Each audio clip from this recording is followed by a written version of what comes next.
Back in 2013, a mystery started brewing in a Los Angeles hotel that pretty much took over the internet.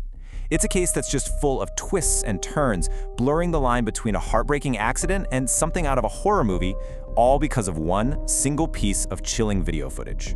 So let's set the scene. The last time anyone saw Canadian student Elisa Lam alive was inside an elevator at the Cecil Hotel. Now, this place already had a seriously dark reputation, and after that moment in the elevator, she was just gone, vanished. For almost 3 weeks, the search for Elisa led absolutely nowhere. But while police were searching the city, something else was happening inside the hotel itself. Guests started complaining that the water pressure was weak, and that the water, well, it tasted strange. And that's when this whole thing took a horrifying turn. On February 19th, her body was found. This discovery turned a missing persons case into a global obsession.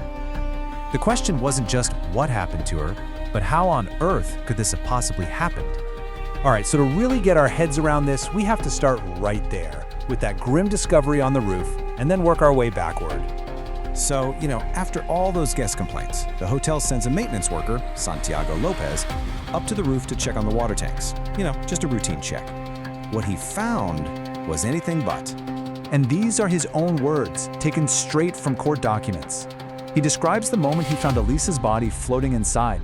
I mean, that one statement confirmed everyone's worst fears and just opened up a flood of new questions. And this is where the details get even more baffling. How did she get up to a restricted access roof in the first place? How did she even get inside this massive heavy water tank? And why were her clothes, her room key, and her watch in the tank with her? It just didn't add up. And the internet, well, it absolutely exploded with theories. To even begin to piece this puzzle together, you've got to understand the person right at the center of it. So who exactly was Elisa Lam? Elisa was a bright 21-year-old student from Vancouver, Canada. She was doing something pretty adventurous, a solo trip down the US West Coast. She was documenting it all on her blog and was really close with her family. In fact, she called them every single day of her trip. Until that last day in January, when the calls just stopped. But behind her public blog posts, there was a private struggle, one she wrote about with a lot of honesty. Elisa had been diagnosed with bipolar disorder, and it's a really crucial part of the story, because when it's not properly medicated, it can cause severe episodes, including things like paranoia and hallucinations. And her own words from her blog. Wow, they just give you this heartbreaking look into what she was dealing with. You can feel her frustration and this fear that her condition was holding her back. It's a powerful glimpse into her fight to feel in control. Okay, so let's walk through a clear timeline of her last known movements, because when you lay it all out, you start to see a pattern of increasingly erratic behavior.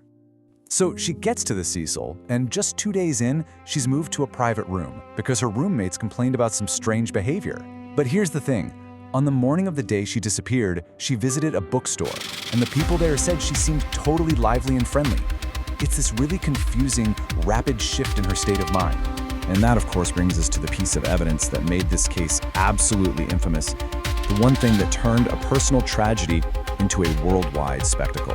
When the LATD released this video on February 13th, it was the last time anyone ever saw Elisa alive. Her behavior is just so strange. You watch it and you can't help but ask, is she hiding from someone? Is she having a hallucination? What is going on here?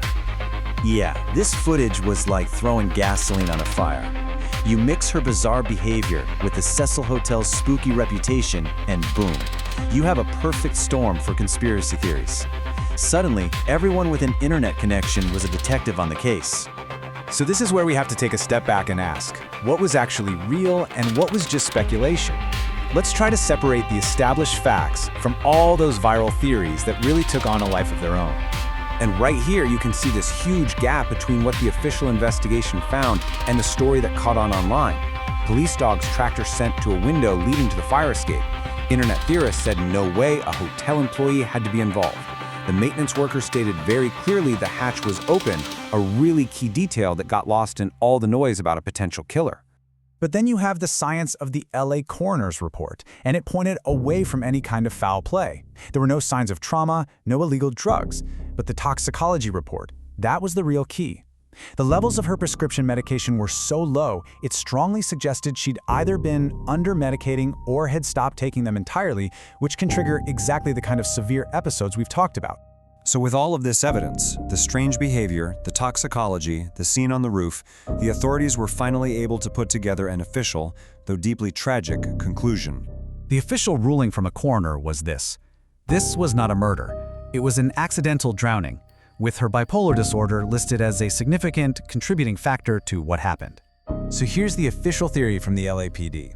Elisa was likely experiencing a severe paranoid hallucination.